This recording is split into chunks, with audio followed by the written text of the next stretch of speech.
आज लगभग हम लोग का 98 दिन होने जा रहा है।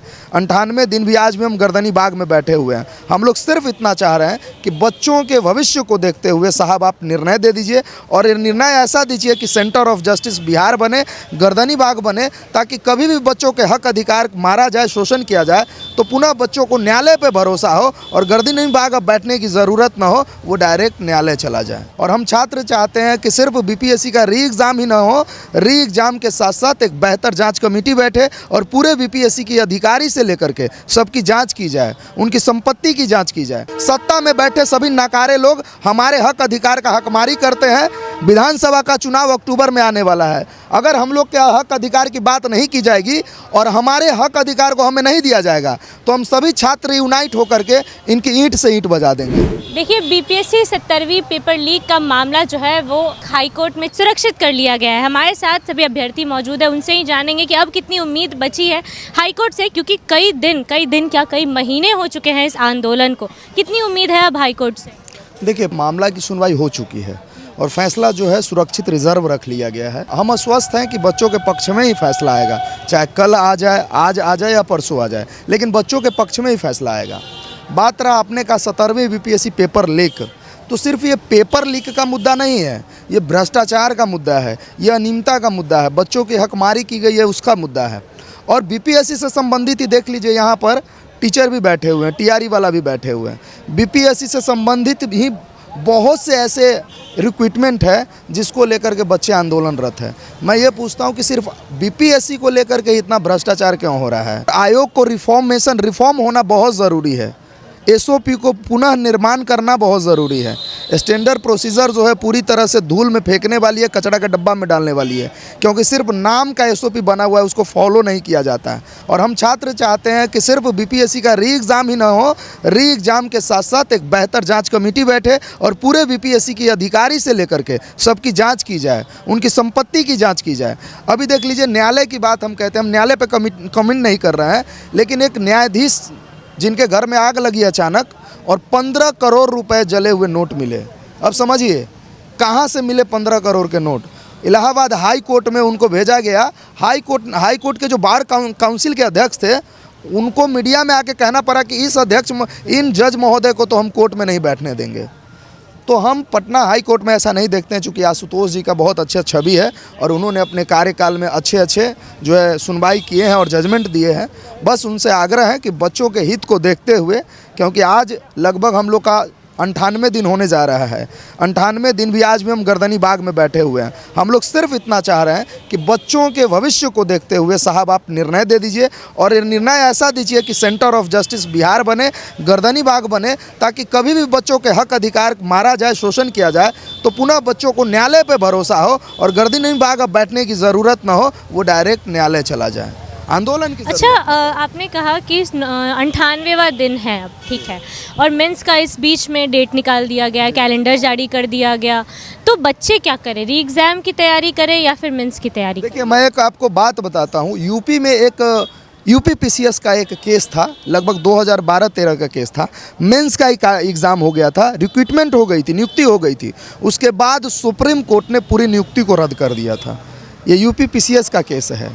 मैं बस इतना कहता हूँ, हम बच्चे अस्वस्थ हैं कि जो फैसला आएगा। देखिए मैडम, मैं आपको कहना चाहता हूँ, अगर गलत नहीं होता तो हम 98 दिन तक आंदोलनरत नहीं होते हैं। हम लाठी नहीं खाते, हम मार नहीं खाते, जेल नहीं जाते, माँ बहन की गालियाँ नहीं सुनते। कहीं ना कहीं गलत तो हुई है, हमारे आवाज़ को दबाने की कोशिश की गई है। अगर गलत नहीं था तो माननीय नीतीश कुमार एक बार हम लोग से काहे नहीं आके मिल लिए? इतने बच्चे आंदोलन पर बैठे हुए हैं, टीआरई वाला, 70वीं बीपीएससी वाला। मैं कहता हूं कि जनप्रतिनिधि बिहार के मुखिया अभी माननीय नीतीश कुमार जी हैं। नीतीश कुमार जी से बच्चे कुछ नहीं मांगते, कहते हैं साहब आप एक बार हमसे रूबरू हो जाइए और हमारी बातों को सुन लीजिए। इतने नकारे मुख्यमंत्री हैं जो एक बार सुनने के लिए तैयार नहीं है बच्चे की बात। हम लोग आंदोलन कब का समाप्त कर दिए होते, री एग्ज़ाम का मुद्दा बाद में होता। हम लोगों ने आग्रह किया था, प्रेस कॉन्फ्रेंस किया था कि माननीय नीतीश कुमार हम लोग से आकर के 5 मिनट बस बात कर ले। हम लोग किससे नहीं मिले? राज्यपाल से नहीं मिले कि मुख्य सचिव से नहीं मिले, किससे नहीं मिले, लेकिन कोई सुनवाई नहीं। यहाँ तक कि प्रतिपक्ष के नेता तेजस्वी यादव ने 2-2 बार लेटर लिखा, उसका जवाब नहीं। लोकतंत्र में क्या 3-3 बार लेटर लिखा? लोकतंत्र में क्या है, अगर पक्ष नहीं सुन रहा है तो विपक्ष के माध्यम से छात्र अपनी बातों को पहुँचाएंगे। लेकिन लोकतंत्र के मंदिर में शिक्षा मंत्री का कल देखिए, शिक्षा मंत्री, मैं वहाँ मौजूद था, शिक्षा मंत्री ने इन लोगों को जिलेबी थमाने का काम किया। कहा गया था 5 बजे तक इन लोगों का जो है अनुशंसा करके मैं ज्ञापन जो है बीपीएससी को सौंप दूंगा, और अभी तक इन बच्चों से आप बात कर लीजिए, कुछ न्यूज़ नहीं है। तो ऐसे शिक्षा मंत्री को दोहराया नहीं जाए। कल 1 ही किलोमीटर दौड़ाया, अब तो हम कहते हैं 336 किलोमीटर दौड़ा के उत्तर प्रदेश भेज दीजिए ऐसे को। छात्र को अब जो है यूनाइट होने की बहुत ज़रूरत है। कहीं ना कहीं सरकार का इसमें बहुत बड़ा रोल है। रोल नहीं, संलिप्तता है, सरकार की संलिप्तता है। जिस विभाग की जानकारी जिस व्यक्ति को नहीं है उसे शिक्षा मंत्री बना दिया गया है। जिस व्यक्ति को बिहार नहीं लिखने आता है, बीजेपी ने उसको अपना प्रदेश अध्यक्ष बना दिया हुआ है। सत्ता में बैठे सभी नाकारे लोग हमारे हक अधिकार का हकमारी करते हैं। विधानसभा का चुनाव अक्टूबर में आने वाला है। अगर हम लोग के हक अधिकार की बात नहीं की जाएगी और हमारे हक अधिकार को हमें नहीं दिया जाएगा, तो हम सभी छात्र यूनाइट होकर के इनकी ईंट से ईंट बजा देंगे। कितनी उम्मीद है हाईकोर्ट से अब? बहुत उम्मीद है, पूरी उम्मीद है माननीय उच्च न्यायालय से। री एग्ज़ाम होगा हम सबका, इसमें फैसला आएगा? बिल्कुल बिल्कुल बिल्कुल, वो हमारे ही पक्ष में फैसला आएगा। कितनी उम्मीद है, कितने दिन में आ जाएगा फैसला, क्या लग रहा है? फैसला 24 से 48 घंटे के अंदर हम लोग को फैसला अपने पक्ष में आ रहा है। पक्ष में आ रहा है, आपको इतनी उम्मीद है? इतनी उम्मीद नहीं है, पूरा एकदम है। और कोर्ट का अपना एक प्रोसेसिंग होता है, उसके थ्रू कोर्ट हम लोग को टाइम लिया गया था। और 2 दिन लगातार 10 से 4 जो हम लोग का केस का हेयरिंग चला, इतिहास में पहली बार बीपीएससी केस का मतलब 8 से 10 घंटा तक हेयरिंग चला। और डबल बेंच में जज साहब ने लगातार सुनी हम लोग की बातों को, और हम लोग कोर्ट रूम में मौजूद थे, देख रहे थे बीपीएससी का जो काला करतूत था उस पर उनका जवाब नहीं मिल रहा था। और जज साहब भी मुस्कुरा रहे थे, देख रहे थे कि बीपीएससी ने बच्चों के साथ क्या किया था।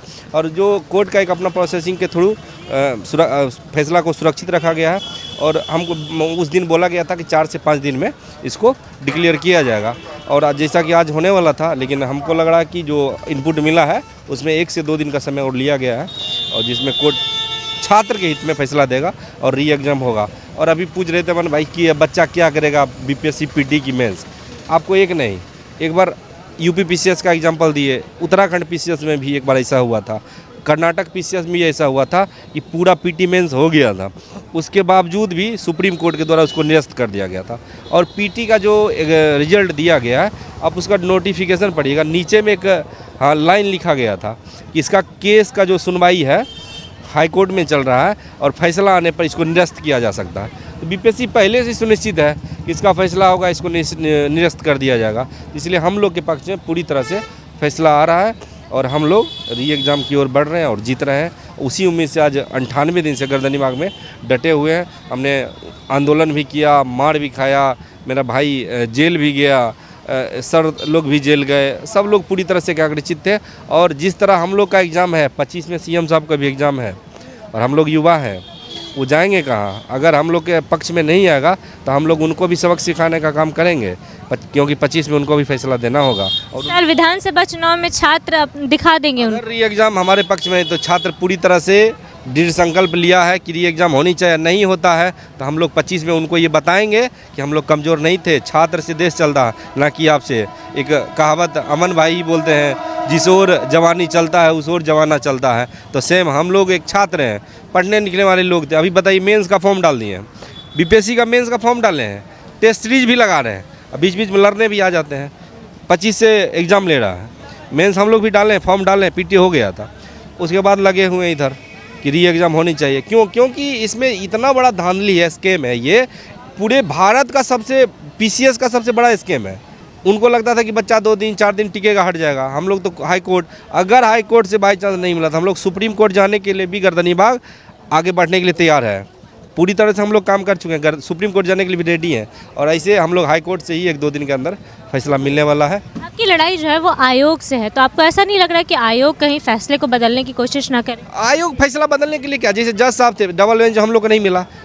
आयोग के तो सबसे पहले अध्यक्ष महोदय ही फर्जी हैं, उन पे 6 दर्जन से अधिक मुकदमा है, SC/ST मामले में गबन का आरोप है।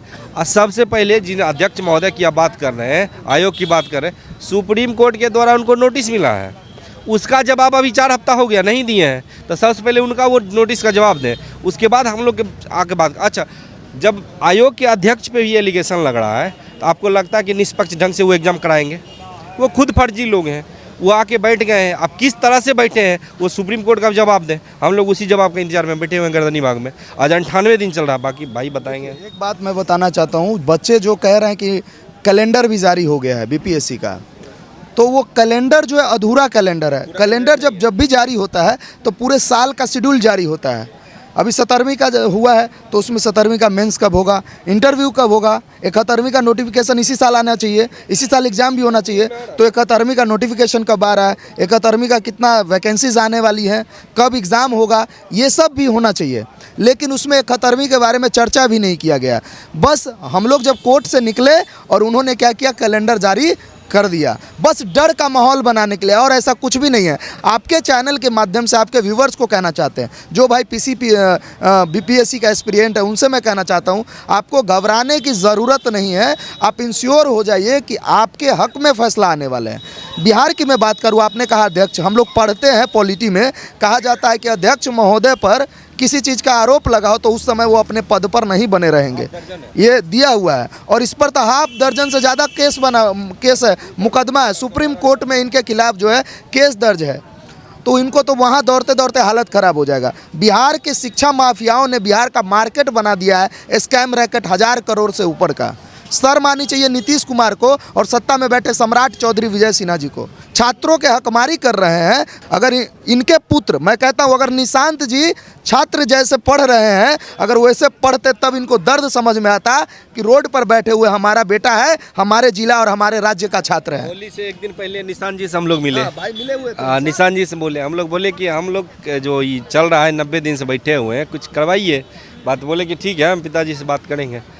फिर बुलाए, दोबारा भी बुलाए थे, दोबारा सारी बातों को बताए कि कैसे कैसे हम लोग के साथ हुआ। पता नहीं, वो भी अभी तक हम लोग को कोई जवाब नहीं दिए। नेता प्रतिपक्ष 2 बार गर्दनी बाग आए। हम लोग लगभग 8 से 9 बार लगातार, मतलब 8 से 9 बार मिले। 3 बार लेटर लिखे, कोई पहला लेटर लिखे उसका जवाब नहीं दिया, दूसरा लिखे उसका भी नहीं, तीसरा मिलने के, मतलब नेता प्रतिपक्ष एक संवैधानिक पद होता है, उनका भी जवाब नहीं दे रहा। हम लोग तो स्टूडेंट हैं। 25 से 30 बार सीएम साहब से मुलाकात करने की कोशिश की है, 25 से 30 बार। आप जाकर लेटर चेक कर लीजिएगा उनके कार्यालय में, आवास में, लेकिन नहीं मिले। सरकार की तानाशाही चल रही है, पूरी तरह से तानाशाही चल रहा है। अगर तानाशाही नहीं होते तो उनको क्या लग रहा था, हम लोग क्या मांग रहे थे, एक बार हमसे मिल लीजिए, हमने सामने टेबल पर बैठ जाए, हम अगर गलत हैं तो आप हमको बोल दीजिए, आप सिर्फ बोल देते, हम लोग चले जाते। लेकिन वो मिलने के लिए तैयार नहीं थे। सीएस से हम मिले ही, राज्यपाल से मिले हैं, राहुल गांधी आइए, आप बताइए देश का कौन सा दिग्गज आदमी बच्चा जो हम लोग के पक्ष में खड़ा नहीं होगा। लोकतंत्र में क्या है, अब हम लोग तंत्र मार तो नहीं कर सकते हैं, हम अपनी बातों को रख सकते हैं। अच्छा, आप लोगों ने देखा संवैधानिक तरीका से, क्या छात्र उग्र थे, छात्र सरकारी संपत्ति को नुकसान पहुंचाया। अगर हम उपद्रवी होते, हम नॉन सीरियस होते तो हम पीटी पास कर जाते। हमने रोड पे उतरा, कभी कहीं सरकारी संपत्ति एक भी, कहीं भी कोई वायलेंस हुआ नहीं हुआ। उसके बावजूद भी सीएम साहब मिलने के लिए तैयार नहीं थे। उनके बेटे जो आप सुनने में आ रहा है कि भी पॉलिटिक्स में एंट्री, हम लोग 2 बार मिले, दोनों बार जाके मुलाकात किए, बात किए, हर एक चीज़ बैठ के बताए कि ये मेरे साथ हो रहा, आप थोड़ा सा इस पर अपना रखिए पक्ष, जो हो हम लोग के प्रति कर सकते हैं। लेकिन अभी तक कोई जवाब नहीं आया। अब कहाँ जाए, छात्र क्या कर सकता है। तो हम लोग कोर्ट के दरवाज़ा खटखटाए और कोर्ट हम लोग का फैसला को सुरक्षित रखा है।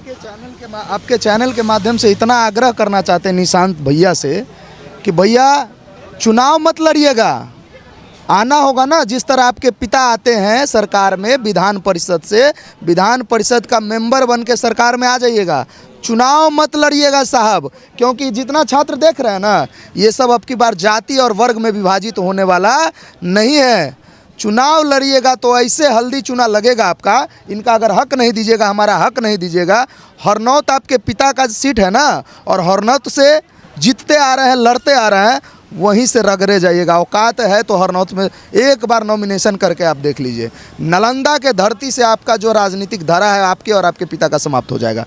इस साल के विधानसभा चुनाव में आप लोग आईना दिखा देंगे? बिल्कुल, आईना नहीं, साफ हम लोग बता देंगे कि बिहार में लुटेरों का और छात्र और युवाओं का शोषण करने वाला का तो अब राज नहीं चलेगा। जो छात्रों का बात करेगा बिहार के गद्दी पर वही बैठेगा, वही विराजमान होगा। छात्रों के अधिकार को मारने वाला, दबाने वाला, आवाज़ को कुचलने वाला, वैसे नेताओं को अब हम लोग बिहार के गद्दी पर तो बैठने नहीं देंगे।